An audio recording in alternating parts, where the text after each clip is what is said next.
Buenos días, soy Leonardo Guidi, analista financiero de Grupo Carey y vamos a ver el resumen semanal correspondiente al viernes 5 de agosto de 2022. Bueno, semana bastante predecible, por lo menos creo yo, en cuanto a los índices. Ya habíamos hablado un poco la semana anterior con respecto a lo que podía llegar a suceder en esta zona, debido a los indicadores técnicos que hay ahí, y como sabemos hay muchas personas y sobre todo algoritmos que hacen trading mediante análisis técnico. Así que imagínense, teníamos acá un piso bastante fuerte por lo que se ve en el Standard & Poor's, que una vez que es quebrado a la baja después actúa como techo, y acá actuó como techo. Encima tenía también una línea de tendencia, y bueno, esa línea de tendencia en el Standard & Poor's se rompió, y bueno, estamos acá otra vez enfrentando este techo y encima con la media móvil de 200 ruedas. Así que no es para nada sorprendente que en esta zona el índice, como que esta suba así constante y acelerada que ha tenido, se vea detenida, y bueno, tengamos algunos días de pausa e incluso podríamos llegar a tener una toma de ganancias que, bueno, nunca se sabe cuánto podría durar ni cuánta profundidad podría llegar a tener. Pero bueno, convengamos que también pasa algo parecido en el Nasdaq. Si yo miro acá el Nasdaq, también tengo como una línea de tendencia que, como ven, en el Standard & Poor's ya fue quebrada por la composición que tiene propiamente el índice, pero vemos que en el Nasdaq no, y encima coincide también acá con la misma zona en la que está la media móvil de 200 ruedas. Así que tengamos en cuenta esto desde el punto de vista técnico. Hay bastantes razones para creer que, por ser la primera vez que los precios van a esta zona, es muy probable que aparezcan personas y sobre todo algoritmos aprovechando para vender en caso de que estén haciendo trading, o incluso para hacer ventas en cortos, porque calculemos que todos más o menos miran el mismo gráfico. El análisis técnico tiene mucho de profecía autocumplida, y al mirar todos más o menos el mismo gráfico, si todos toman más o menos esta zona como zona de toma de ganancia o zona para vender en corto, bueno, va a ser como una profecía autocumplida y podríamos llegar a ver algún tipo de pausa, como vemos acá. Vemos que estuvo casi como 2 semanas ahí el Standard & Poor's dando vuelta en esta zona, hasta que después, por razones fundamentales, por cosas que ocurrieron con la inflación, con la guerra en Ucrania, etcétera, etcétera, se vino esta baja fuerte que terminó con el que por ahora es el mínimo de este mercado bajista, que fue más o menos el 16 de junio. Obviamente, o sea,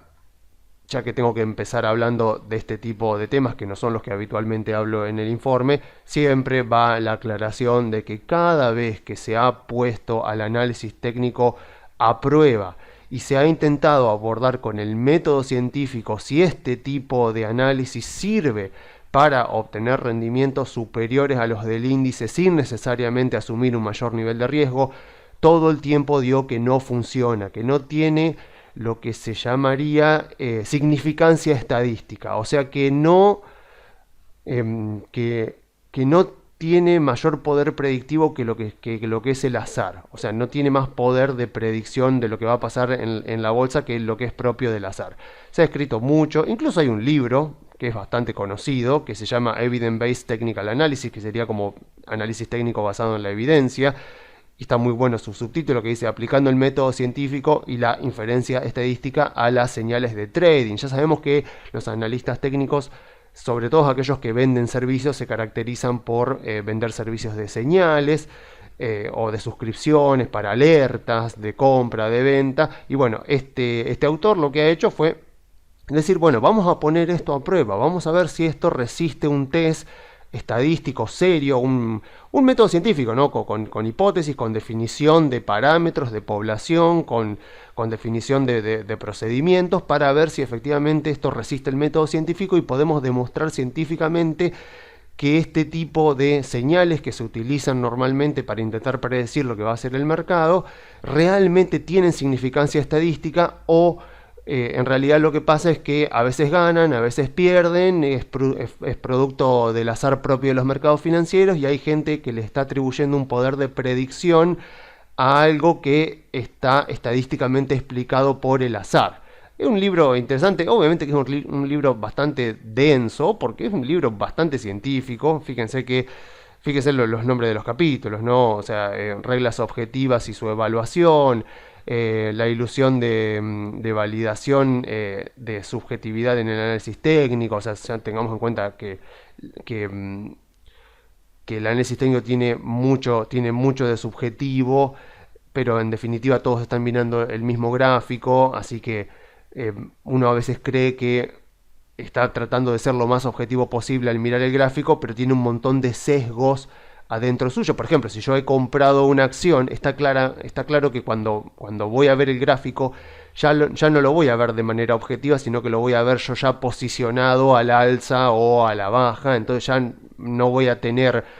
una objetividad para poder leer el gráfico. Entonces justamente lo que trata de hacer este autor es quitar eso, tratar de hacer las cosas con el método científico. Entonces, bueno, habla del método científico y el análisis técnico, los test de hipótesis, los intervalos de confianza, bueno, todo lo que uno aprende cuando va a la universidad y tiene alguna materia de probabilidad estadística, va a aprender todo este tipo de cosas. Y después ya en la segunda parte hace directamente un caso de estudio aplicando señales de trading al Standard & Poor's. Entonces define primero todo lo que va a hacer la investigación, que vamos a ver brevemente la página 389, según lo que dice acá el índice, página 389. Entonces lo que dice acá es el estudio evalúa la significancia estadística de 6.402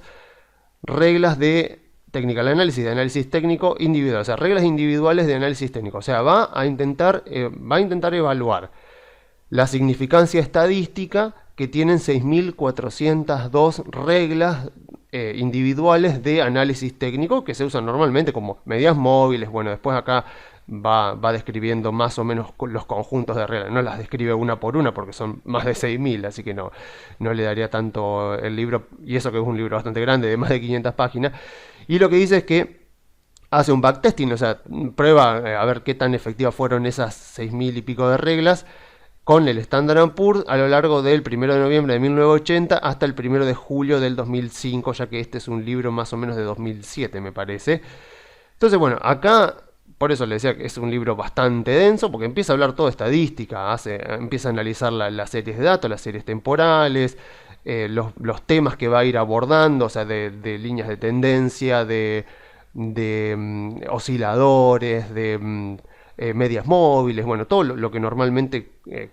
conoce una persona que hace análisis técnico. Obviamente va a ir mirando las poblaciones, va a ir definiendo sus hipótesis. Ven que acá ya habla de la población, habla de la muestra, habla de, bueno, justamente de la hipótesis nula. Ven, él lo que hace, como tiene cualquier método científico, tiene una hipótesis nula y una hipótesis alternativa. Y lo que él escribe acá es que, bueno, la hipótesis nula establece que todas las 6.402 reglas que van a ser testeadas no cuentan con poder predictivo, o sea, no tienen ningún tipo de poder predictivo. Esto implica que cualquier ganancia observada en los backtesting, que va a ser testing con los datos del pasado, se produjeron debido a la suerte, al chance, la suerte, o sea, la variabilidad propia de la muestra. Después, bueno, describe un poquito más. Dice que también va a hacer simulación de Monte Carlo para tratar de hacer una doble prueba para ver si hay significancia estadística, o sea que alguna de las reglas obtiene ganancias que no pueden ser explicadas por el azar, sino que efectivamente esa regla está explotando algún tipo de ineficiencia de mercado, digamos, como que sirve para poder obtener ganancias a través de su aplicación. Entonces, creo que era la página 442, según lo que decía el índice. Sí. Acá después ya en el último capítulo del libro analiza los resultados, porque todo el capítulo anterior era la descripción, y bueno, explica que tenía dos objetivos, un objetivo más técnico, bueno, técnico justamente no es una palabra que debería usar acá, sino algo más metodológico, pero lo que dice es que la segunda era justamente, el segundo objetivo que tenía, en este caso de estudio, era la posibilidad de encontrar reglas que tuvieran significancia estadística, en realidad que sus rendimientos tuvieran significancia estadística cuando son aplicadas al Standard & Poor's, Y dice, bueno, con respecto a este fin, un conjunto de 6.402 reglas que fueron descritas en el capítulo 8 fueron testeadas y evaluadas. Con respecto al primer objetivo, bueno, objetivo metodológico, y lo que nos importa es esto. Con respecto al segundo objetivo, ninguna de las reglas fue encontrada, este está escrito en voz pasiva, o sea, ninguna regla con significancia, con rendimientos que tuvieran significancia estadística fue encontrado. O sea, no se encontró ninguna regla cuyos rendimientos tuvieran significancia estadística. Específicamente, ninguna de las 6.402 reglas tuvieron un retorno promedio en su backtesting que fuera lo suficientemente alto para garantizar el rechazo de la hipótesis estadística. Y recordemos que la hipótesis nula. Y recordemos que la hipótesis nula, como lo dije hace un momento, era la que decía que ninguna de las reglas podía predecir con una significancia estadística lo que iba a ocurrir en el mercado, ni que iba a servir para obtener ganancias en el mercado. Entonces, todo este libraco así de 500 páginas para aplicar a estas 6.402 reglas el método científico para ver si el análisis técnico efectivamente tiene alguna significancia estadística y las ganancias que proceden de algún método, de alguna regla de análisis técnico provienen de que de verdad han encontrado una ineficiencia en el mercado que les permite ganar por encima de lo que se consideraría la suerte. Bueno, eso lo que acá explica es que no, que ha analizado todo esto y que no lo ha logrado. Entonces, a ver, ¿por qué les digo esto? Básicamente para que no pierdan tiempo. O sea, obviamente acá usamos análisis técnico, pero lo usamos como un apoyo para ver qué es lo que puede estar viendo el resto del mercado, porque hay muchísimas personas que lo utilizan, hay muchos algoritmos dando vuelta que lo utilizan, entonces no podemos negar que hay muchas personas que utilizan esto y que por lo tanto pueden llegar a mover los precios de corto plazo, pero a ver, por más que se han hecho análisis, por más que se ha aplicado el método científico, no se ha logrado encontrar significancia estadística que diga esto sirve, esto me va a ayudar a obtener rendimientos, ganancias de manera consistente en el mercado que me permitan obtener rendimientos superiores a los índices. O sea, quieren utilizar, como hacemos acá, los gráficos y los indicadores técnicos para poder ver qué es lo que deben estar viendo aquellas personas que utilizan el análisis técnico para hacer trading. Bien, bienvenido sea, no hay ningún problema con eso. Ahora, ¿quieren utilizar análisis técnico para conformar su portafolio, para implementar sus estrategias de largo plazo para obtener sus objetivos de inversión? No, por favor no lo hagan porque no hay ninguna prueba, no hay ningún estudio académico que demuestre que esto sirva más allá del azar, o sea, que esto tenga algún tipo de significancia estadística que logre superar el azar. O sea, lo que hacemos acá tratando de estudiar empresas, ver las características cualitativas de las compañías, tratar de ver sus balances, tratar de ver cómo están moviéndose las expectativas de los inversores, que es lo que veíamos la semana pasada, eso podríamos decir que tampoco nos va a garantizar 100% de certeza de que vamos a ganar dinero con cada compra que hagamos, con cada empresa que compremos, ni que vamos a obtener rendimientos superiores al índice. Por supuesto que analizar compañías y tratar de utilizar el método top-down tampoco nos va a garantizar 100% de seguridad de que vamos a tener éxito y que vamos a ganarle a los índices, pero por lo menos ya es una probabilidad, ya nos va a dar una probabilidad que tal vez supere el 50% de probabilidad de que al menos vamos a ganar dinero con nuestras inversiones, que vamos a vencer a la inflación del dólar con nuestras inversiones. Con el otro ya está demostrado que no, o que en el caso de que haya personas que hayan tenido éxito, lo han hecho asumiendo un riesgo extremadamente alto y, como dice el libro,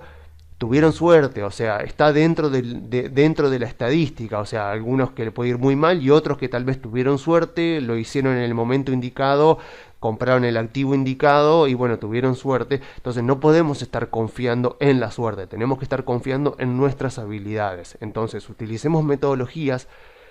que hayan demostrado a lo largo de la historia con muchísimos casos de éxitos, como los de muchos inversores que mencionamos acá, que de verdad a largo plazo, cuando uno las sostiene, cuando uno es disciplinado, te van a llevar a obtener rendimientos positivos en términos reales, en términos de inflación, y tal vez en algunos casos, y de ser posible en el promedio de tu vida como inversor, te ayuden a obtener rendimientos superiores a los de los índices, que es justamente lo que intentamos hacer acá. De hecho, se ha estudiado, o sea, está incluso este gráfico que están en los libros que hemos mencionado en informes anteriores, donde más o menos se explica cómo, o sea, más o menos de manera teórica, cómo se va moviendo el precio de las acciones en el mercado. Entonces acá los autores lo que marcan es que, bueno, yo tengo el precio de las acciones y tengo una franja más o menos acá, una franja blanca, que como ven acá, que son como dos bandas del valor intrínseco. El valor intrínseco de una compañía es algo que no puede ser definido de manera unívoca. O sea, el fair value, el valor justo, o sea, recibe varios nombres el valor intrínseco de una compañía, que sería como, bueno, el valor justo que debería tener una empresa por una evaluación, por un descuento de flujo de fondos. Bueno, no existe el valor justo, o sea, no existe, o sea, yo no puedo decir Apple vale tanto, o sea, Apple vale tanto para vos, o para mí capaz que vale más, o tal vez para otro vale menos, o sea, porque el valor de una compañía siempre reside en el futuro. Y por lo tanto, como dice Damodaran en su libro Narrativas y Números, en última instancia toda evaluación es una opinión de cómo creo yo que le va a ir a la compañía en el futuro. Si yo creo que Tesla es una compañía de autos eléctricos y que eventualmente convergerá a los balances típicos que suelen tener las compañías de autos eléctricos, con márgenes de rentabilidad apenitas por encima del costo del capital, o sea, un 12-13%, como pueden tener Ford, como puede tener General Motors. Bueno, mi valor para Tesla es tal X valor. Ahora, si otra persona cree que Tesla es una compañía tecnológica, una compañía que va a dominar el manejo autónomo, que a la vez va a sacar robots y que también va a utilizar el manejo autónomo para fundar una especie de un nuevo segmento de negocios con el que va a tal vez hacer un Uber de autos autónomos y que va a permitir que las personas ganen dinero con sus autos Tesla, poniéndolos a hacer como de Ubers, pero cuando ellos no los están utilizando, o sea, y con todas esas ideas que convergen en esta compañía, con la tecnología que está desarrollando esta compañía, mi valoración de Tesla es totalmente diferente a la de la persona que estaba considerando que era una empresa de autos eléctricos nada más. De hecho, si van al canal de YouTube de Damodaran, van a ver que él ha hablado varias veces de Tesla en sus videos. Seguramente si buscan videos del 2018, cuando el valor de las acciones de Tesla era de menos de $200, van a ver que Damodaran ahí hace una evaluación de Tesla y dice que para él Tesla valía, no sé si eran 300 y pico de dólares que él la había evaluado, en ese momento estaba valiendo 180 más o menos. Entonces él dice que le cierra ese valor de la compañía, así que compra acciones de Tesla. En ese transcurso, lo que sería más o menos mediados de 2018, lo que ocurre con el valor de la compañía ya lo conocemos, o sea, de los ciento y pico, creo que llegó a 160, 150 dólares, se va a $2000. Y Damodaran saca un video antes de la pandemia, me parece que fue en enero de 2020, diciendo que había vendido sus acciones de Tesla y las había vendido más o menos en $900. Él las compra más o menos en 160 y las vende en 900. ¿Y por qué las vende en 900? Porque él dice que para él Tesla es una compañía de autos eléctricos. Entonces él la evalúa con márgenes de rentabilidad propios de una compañía de autos eléctricos y la evalúa con crecimiento de ingresos propio de una compañía de autos eléctricos que va a tener que competir con Ford, con Volkswagen, con General Motors. Entonces para él dice, para mí la compañía estaba extremadamente sobrevalorada, así que yo la vendí más o menos en 900 fue que la vendió, y después la empresa llegó a 2000, incluso después siguió subiendo más porque hicieron el split. Entonces él dice, yo estoy bien, tengo paz mental conmigo mismo porque para mí mi narrativa de la compañía es esa, no es la de una empresa tecnológica que va a revolucionar el mercado de los autos autónomos, ni que va a tener segmentos de negocios que van a utilizar los autos autónomos como taxis. Entonces,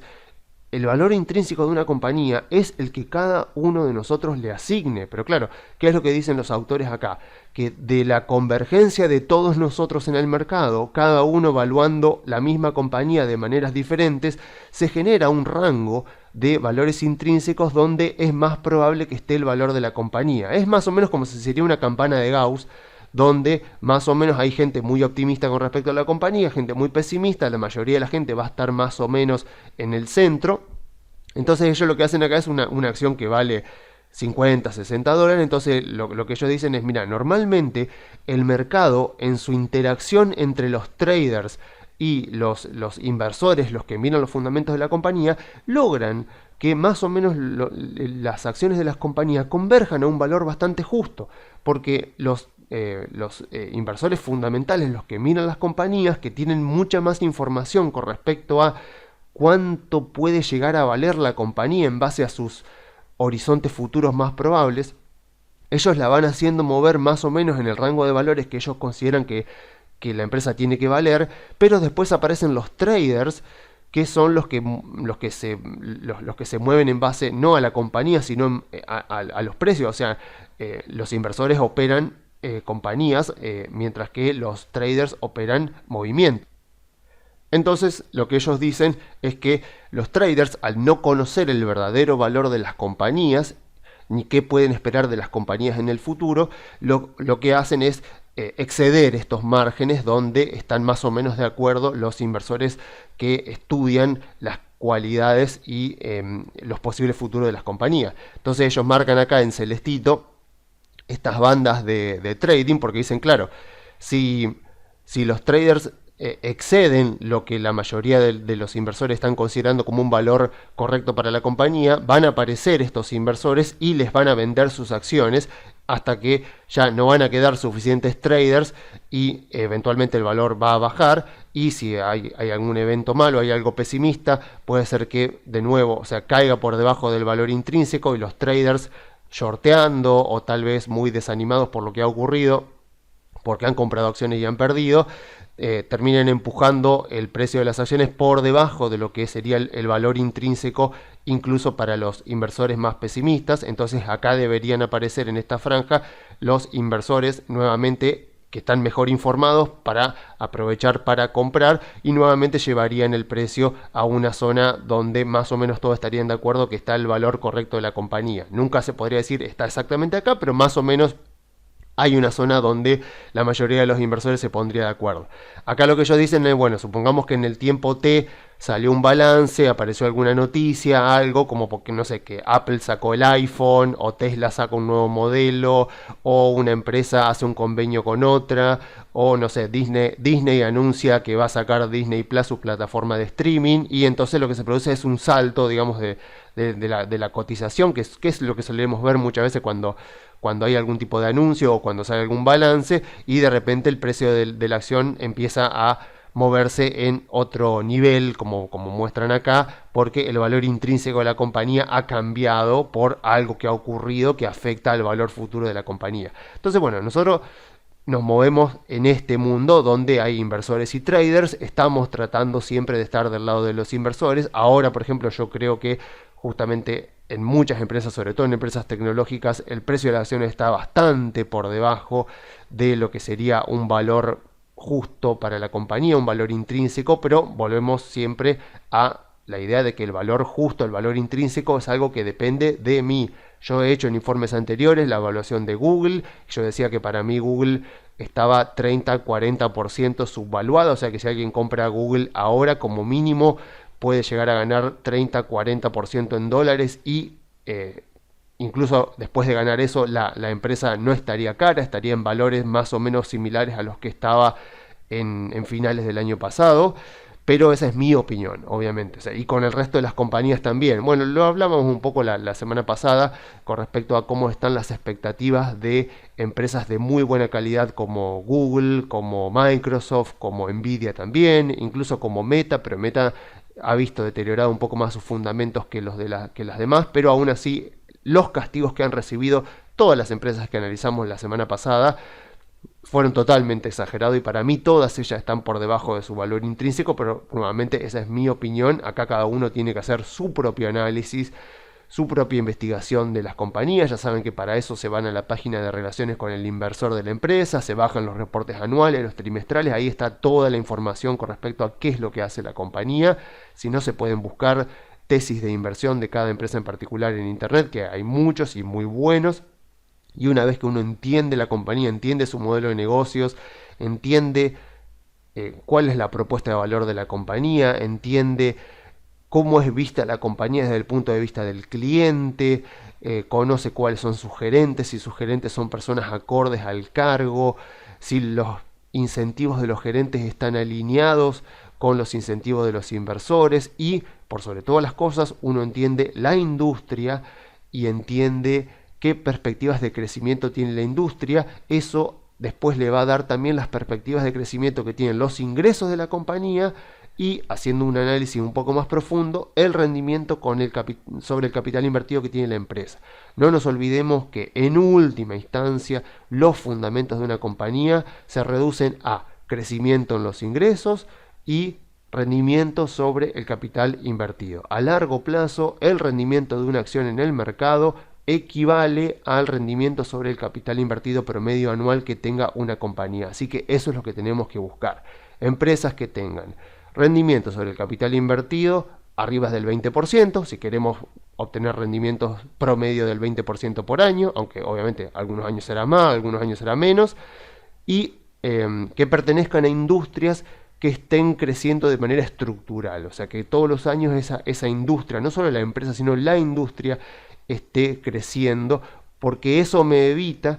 que termine ocurriendo una guerra de precios dentro de la industria. O sea, si yo compro una empresa que está en la industria de bebidas, como ya les decía, de Coca-Cola, una empresa competidora de Coca-Cola, por ejemplo, si yo compro una empresa que va a competir directamente con estas mega compañías fabricantes de bebidas, está claro que la única forma de expandirse es quitarle cuota de mercado a la competencia. Lo mismo si yo compro acciones de alguna empresa de comidas rápidas, o sea, es un mercado sumamente maduro que no está creciendo mucho estructuralmente todos los años y por lo tanto yo tengo que suponer que si la empresa va a crecer en sus ingresos,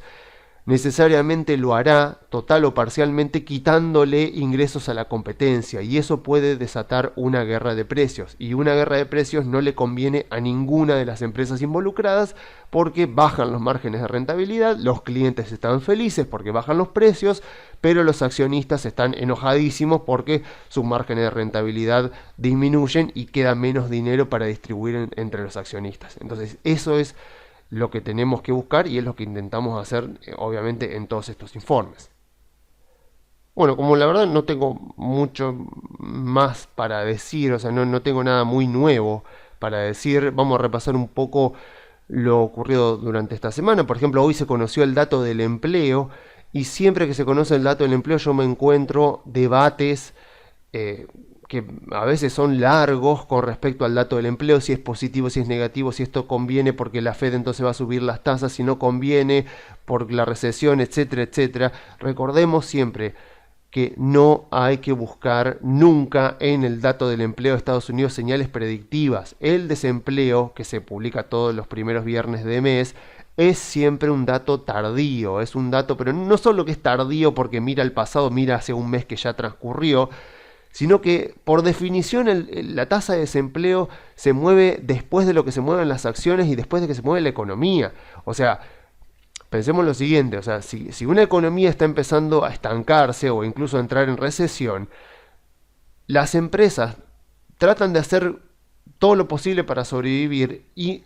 despedir personal no es en absoluto su primera opción. O sea, tengamos en cuenta lo que cuesta. No pensemos en Argentina, porque en Argentina es costosísimo despedir a un trabajador en términos de lo que le cuesta a la compañía. Pero pensemos en Estados Unidos, donde la regulación laboral es mucho más laxa que acá.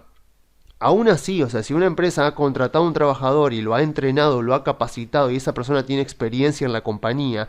Despedir a ese trabajador implica despedir capital humano, despedir un activo de la compañía, y después, cuando la situación mejore, no es seguro de que esa persona esté disponible para volver a tomarla, ni que quiera volver a la compañía luego de que fue despedido. Entonces, la empresa, cuando nos estamos enfrentando a un contexto de recesión, como puede ser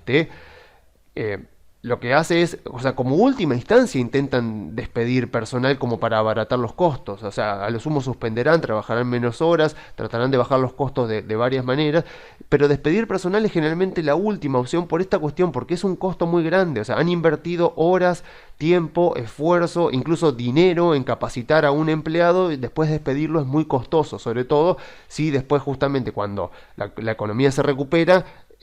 reciben un aumento de la demanda y tienen que volver a contratar personal. Entonces, generalmente las empresas tratan de hacer varias estrategias diferentes para intentar pasar una recesión sin despedir personal. Pero de la misma manera, cuando la economía se recupera, tomar personal es lo último a lo que recurren. O sea, si una empresa está transitando una recesión y de repente la situación mejora y empiezan a ver que aumenta la cantidad de pedidos, aumenta la cantidad de órdenes, aumenta la demanda, bueno, al principio lo que va a hacer la compañía no es inmediatamente salir a contratar personal, sino tratar de abastecer esa demanda que está creciendo con personal que tiene en este momento. Harán horas extra en todo caso, y ya en última instancia, cuando ya se den cuenta que, bueno, esto es una tendencia secular, esto ya no es algo, no es simplemente un rebote, ya es algo que parece que va a durar más tiempo, entonces ahí ya toman gente nueva, porque volvemos a lo mismo, ¿no? Es un costo que uno está asumiendo. O sea, tiene que capacitar a esa persona, tiene que entrenarla, tienen que obviamente tener un periodo de adaptación hasta que esa persona logre la mayor productividad en el puesto al que se le va a asignar. Entonces esto es todo un costo. Entonces, así como lo último que hacen es tratar de despedir, lo último que hacen también cuando la economía mejora es tratar de contratar. Por eso, si ustedes vuelven al 2009, el mercado alcista en 2009 arranca en marzo, pero el desempleo sigue subiendo hasta octubre, y en octubre de 2009 ven ustedes que el desempleo, si miran los gráficos de la Fed, el desempleo toca su máximo de 10% en octubre de 2009, cuando ya el mercado alcista venía vigente en las acciones desde marzo. Entonces, las acciones siempre son un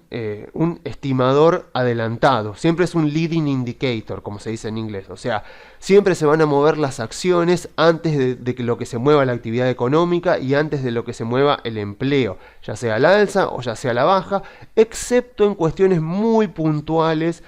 cuando ocurre algo, por ejemplo, legislativamente, que afecta negativamente de manera directa a las acciones. Por ejemplo, en el año 2002, con la quiebra de Enron y con la quiebra de WorldCom, lo que ocurrió fue que se pasaron por el Congreso, en realidad se pasó una ley por el Congreso, que es una ley que se llamaba Sarbanes-Oxley, que fueron los dos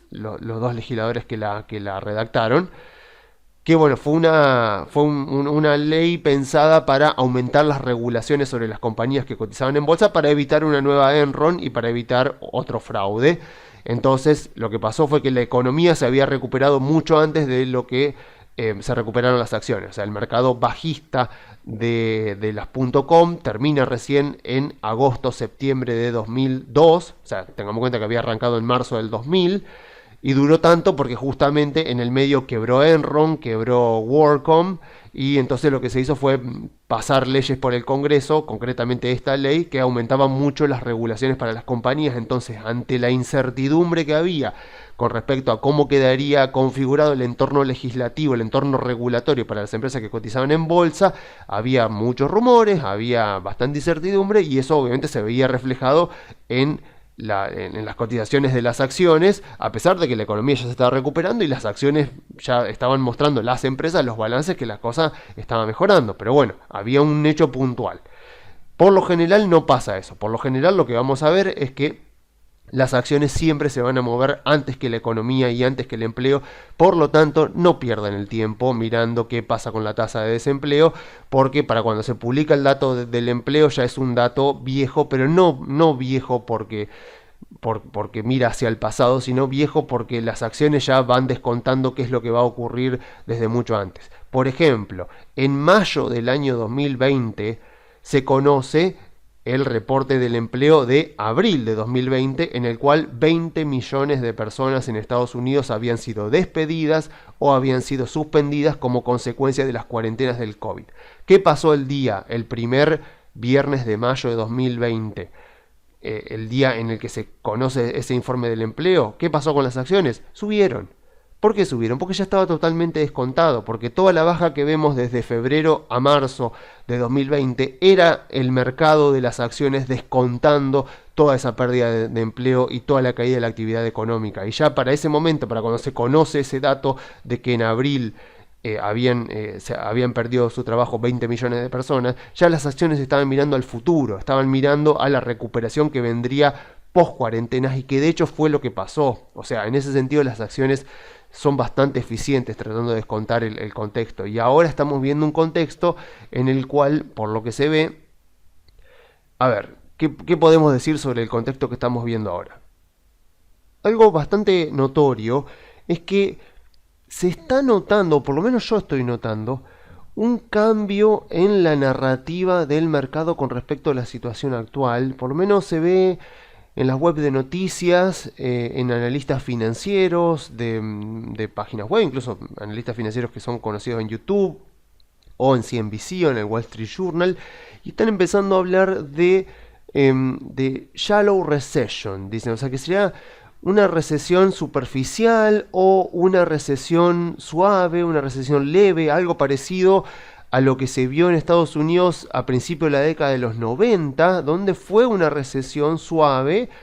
que le provocó la victoria a Clinton, o sea, en realidad le provocó la derrota a Bush. De ahí la famosa frase de Clinton, es la economía estúpido, que sale de ahí, o sea, de ese contexto de recesión que estaba viviendo el país, y Clinton usa eso como la principal parte de su plataforma política y gana las elecciones, a pesar de que Bush, digamos que en términos económicos no estaba haciendo una mala presidencia. Entonces ahora están como hablando un poco de algo parecido, o sea, están hablando de una recesión suave, y claro, eso cambia todo el panorama, porque cuando están diciendo una recesión suave, una recesión superficial, están diciendo una recesión que no va a ser lo suficientemente fuerte como para disminuir mucho las ganancias de las compañías. O sea, a lo sumo tal vez las estanquen las ganancias de las compañías, pero no las van a hacer caer. Entonces eso ya cambiaría bastante la narrativa, porque entonces ya nos estaríamos encontrando en el inicio de un nuevo mercado alcista que habría arrancado hipotéticamente el 16 de junio. Obviamente que nos damos cuenta de que un mercado alcista se ha iniciado 6 meses después, cuando ya, no sé, cuando ya tenemos nuevo récord histórico, ahí nos damos cuenta de que este mercado alcista arrancó el 16 de junio. O sea, por ahora no podemos en absoluto afirmar eso, pero al hablar de que estamos en una recesión suave, estarían ya dando la idea de, bueno, me parece que ya no están dados los fundamentos como para creer que esto es un mercado bajista y que va a continuar, porque no nos olvidemos que en última instancia las acciones se van a mover por los cash flows futuros de las compañías y obviamente, como ya veníamos diciendo que el valor de la compañía es subjetivo, no es lo mismo el valor de una compañía cuando se enfrenta a una fuerte recesión que cuando se enfrenta a una recesión que a lo sumo le estancará las ganancias por un trimestre o 2 trimestres y después la empresa se recuperará. Y como los mercados siempre viven en el futuro, ya podríamos estar considerando que el mercado ya ha incorporado en los precios a lo largo de todos estos meses los efectos que va a tener la recesión en los balances de las compañías y que ya en este momento se está moviendo con el horizonte puesto post recesión, o sea, ya en un contexto donde la economía de Estados Unidos ya ha vuelto a expandirse o por lo menos ya se está recuperando. Sumado a eso, también tenemos el dato del crecimiento económico de la Unión Europea. O sea, la Unión Europea no está en recesión. O sea, salió el dato del crecimiento económico de la Unión Europea y vino con crecimiento. O sea, Estados Unidos vino con 2 trimestres de caída, que se considera recesión técnica, pero la Unión Europea no. La Unión Europea vino este segundo trimestre con subas, con crecimiento económico. Así que, o sea, por lo menos que se descontaba que sobre todo Europa iba a estar en recesión. Bueno, resulta de que no, resulta que por lo menos recesión técnica en Europa por el momento no hay. Van a tener que tener 2 trimestres, los 2 próximos trimestres van a tener que ser negativos para que Europa evidentemente esté en recesión. Por otro lado tenemos la invasión a Ucrania, que como vemos ya se ha estancado, ya ni siquiera vemos noticias en los medios, o sea, esa es la clara demostración de cómo el mercado incorpora en los precios, o sea, ya esta información ya está, ya no las vemos ni siquiera en los canales de noticias, si pasa algo, si hay algún bombardeo, lo vemos ahí, ya que te muestran ese hecho puntual, pero ya no se habla, ya la gente lo ha incorporado en sus vidas, ya está empezando a convivir con la idea de que bueno, hay una invasión a Ucrania por parte de Rusia, ya se transformó en una guerra de desgaste, claramente Rusia no debe seguir en este momento con sus objetivos, o por lo menos con los tiempos que tenía planeados inicialmente, que pensaban que iban a llegar a Kiev en una semana, y bueno, parece ahora que no van a llegar, así que esto se ha convertido en una guerra de desgaste, lo cual ya le da toda la información al mercado, sobre todo al mercado de commodities, para incorporar en los precios lo que puede llegar a esperar que suceda ahí, porque ya está, es una guerra de desgaste que está ahí y eventualmente se irá resolviendo, pero mientras tanto todos los productores de petróleo y de gas ya se van acomodando a esta nueva situación, porque ya se está volviendo, o sea, con todas las particularidades que tiene una guerra, se está volviendo ya algo bastante como predecible, que uno ya puede estimar qué es lo que podría llegar a pasar. Claramente ya es algo que se ha estancado, que está ahí, incluso, como ya lo dijimos, ya carece de interés, o sea, ya están los medios directamente omitiendo, ya no hablan prácticamente del tema a menos que ocurra algo importante. Entonces es algo que está ahí, es algo que ya está incorporado en los precios, con lo cual tenemos este contexto de Estados Unidos y del mundo en general, en el cual incluso el factor más importante que provocó esta recesión en Estados Unidos, que podríamos decir como es la inflación, también ya se espera que vaya bajando, como ya lo hemos comentado en informes anteriores, debido a que como la inflación es siempre en todo lugar un fenómeno monetario, ese fogonazo de inyección monetaria que hizo Trump al principio y Biden cuando asumió su presidencia, eso ya no está. Entonces, la semana próxima se espera que venga el dato de inflación y se espera que venga bastante bajo. Vamos a ver qué tanto se ven defraudadas o cumplidas las expectativas del mercado. Y la verdad que tenemos que decir que el mercado tiene razones bastante fuertes para considerar que la inflación va a seguir alta, pero poco a poco va a ir bajando. Y como ya hemos comentado también varias veces acá,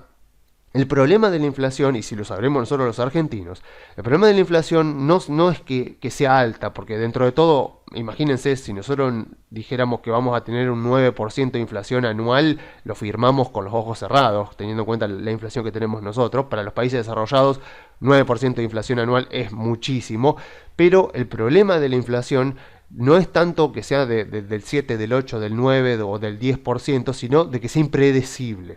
Porque una vez que la inflación se vuelve predecible y más o menos uno ya más o menos le acierta la tendencia a ver qué es lo que está pasando, ya más o menos los agentes económicos se coordinan y se adaptan a esa inflación. Entonces, como vemos acá en este gráfico de la Reserva Federal, esta es la M2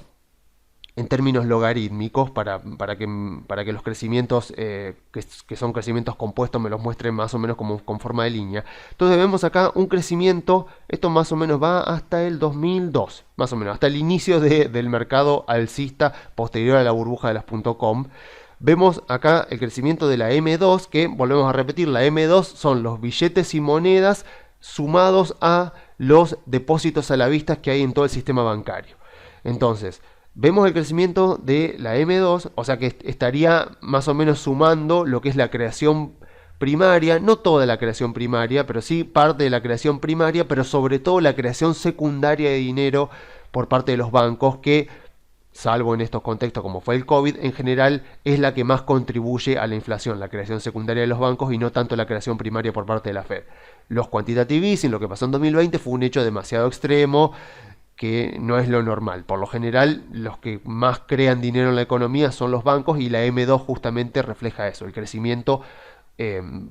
por creación secundaria de dinero que hacen los bancos al dar depósitos, por el tema del sistema de encaje fraccionario, como ya hemos explicado también en informes anteriores. Entonces vemos acá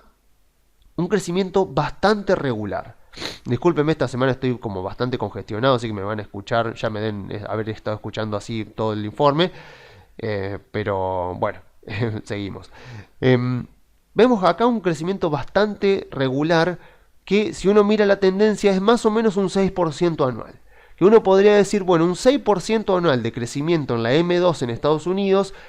es lo que más o menos va acorde con la demanda de dinero que termina generándole a la Fed más o menos un 2% de inflación, que es lo que la Fed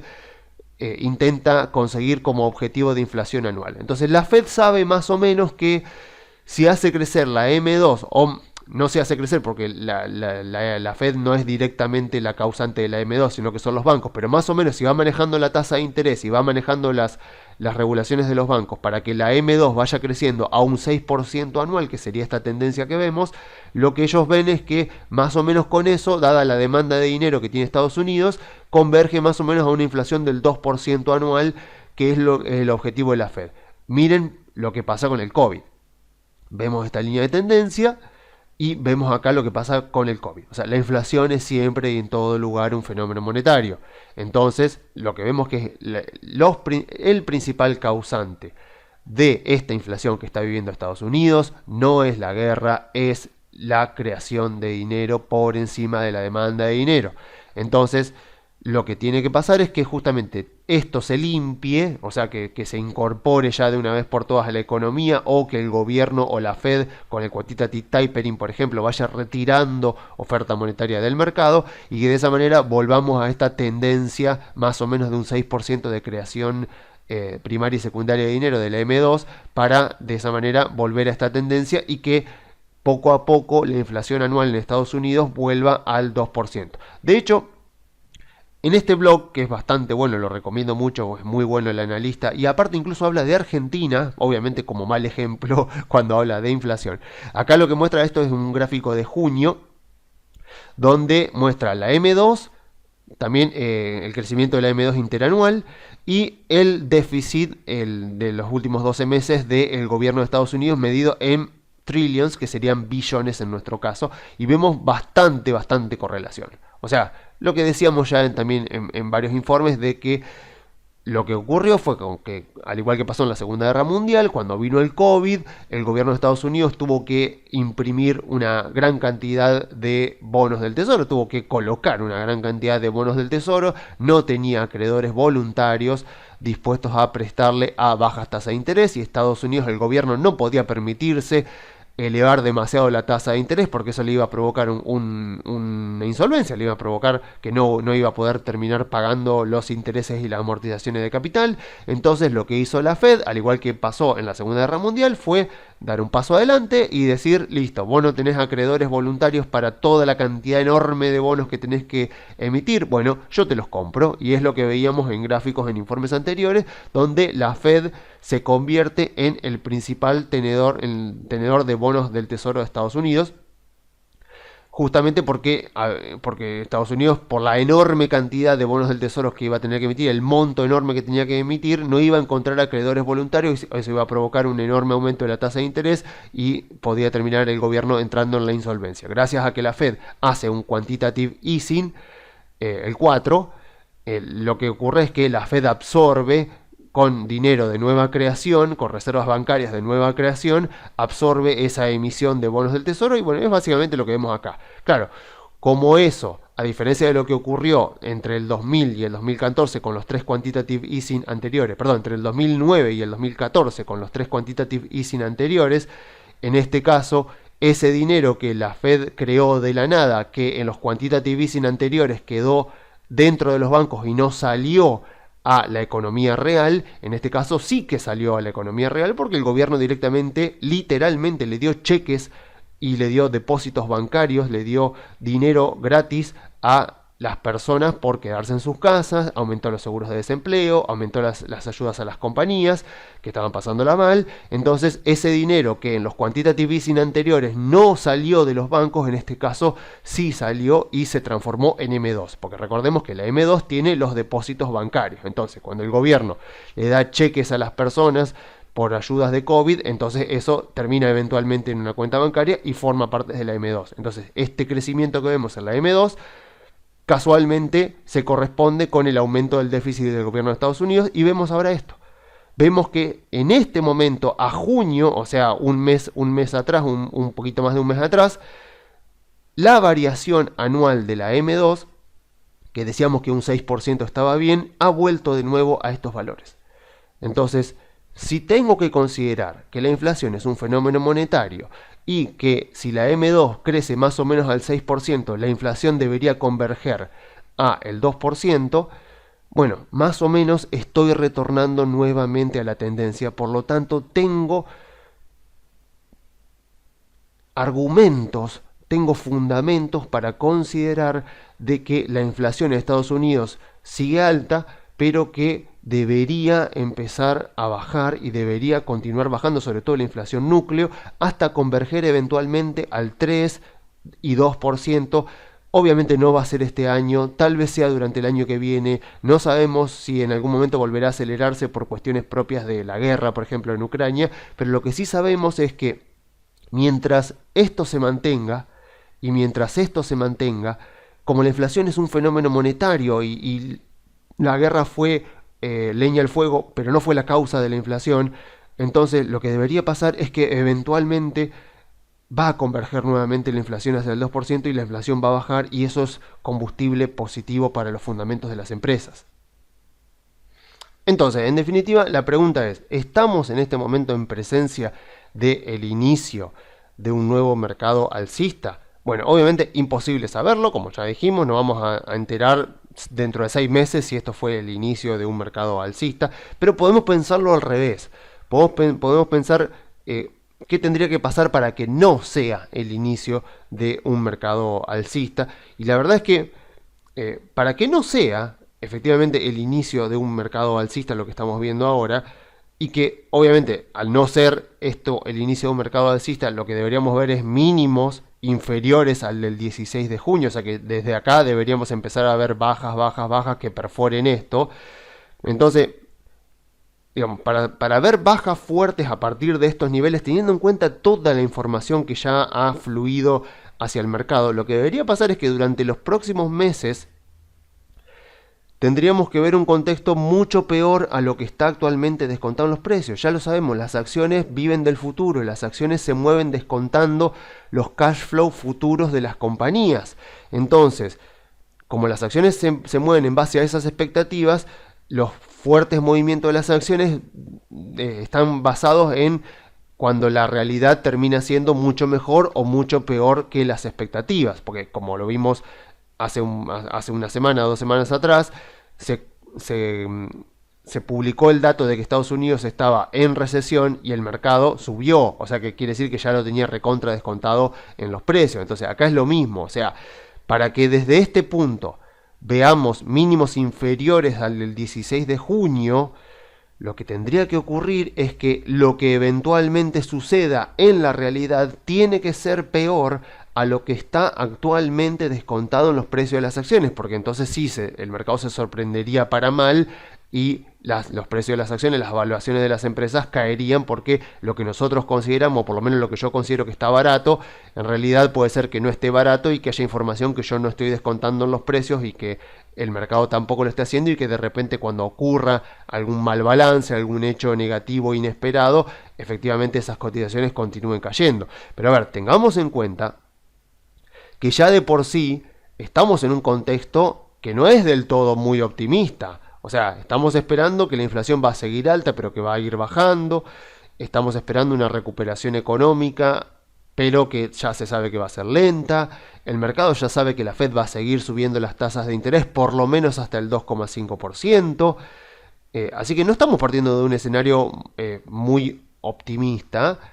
Y de hecho eso es típico de mercados alcistas. O sea, si volvemos otra vez al 2009, al mercado alcista que terminó con este mercado bajista, podríamos decir, o incluso algunos podrían decir que terminó con el COVID. Si vamos a ese mercado post crisis financiera de 2008, obviamente que el mercado no arranca en un contexto de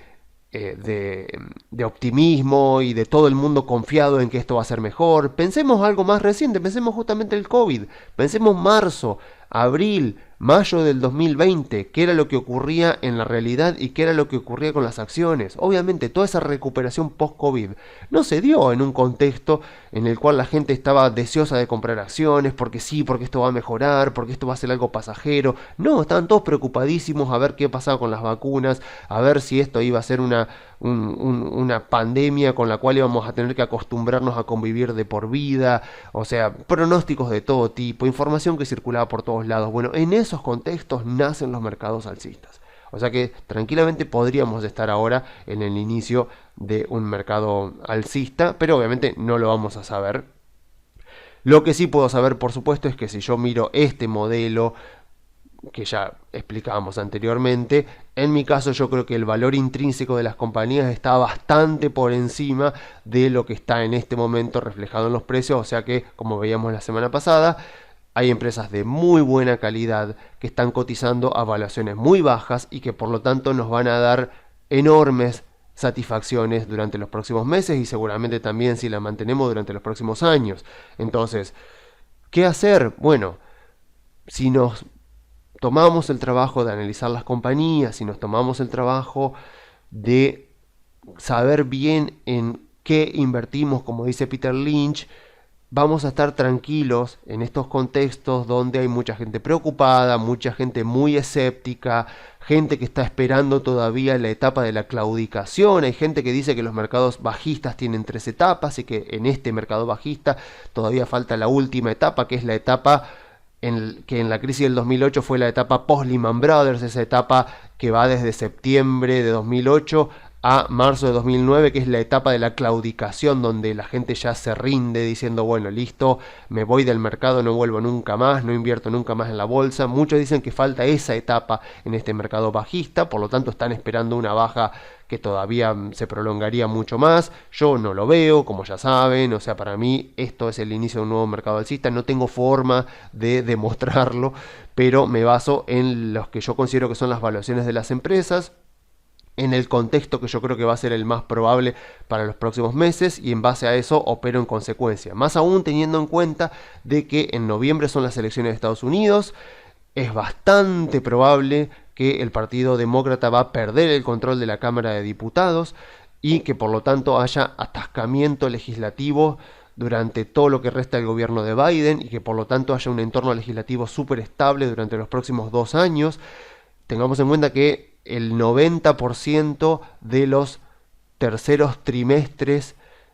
del segundo año electoral, o sea, el trimestre que viene después de las elecciones, siempre han sido positivos y el tercer año presidencial, que sería el próximo año para Biden, también ha sido positivo más de un 80% de las veces. Hay que volver hasta 1939, creo, el inicio de la Segunda Guerra Mundial, para ver un tercer año presidencial negativo. O sea que los fundamentos se van alineando, los fundamentos de la economía y de la política se van alineando para que poco a poco el entorno sea cada vez más favorable a las acciones. Ya veremos si eso se cumple o si hay información que no hemos visto y que eventualmente va a llegar al mercado y va a hacer que este mercado bajista continúe. Yo no lo veo, por eso yo en este momento soy comprador. Pero bueno, si una persona es conservadora,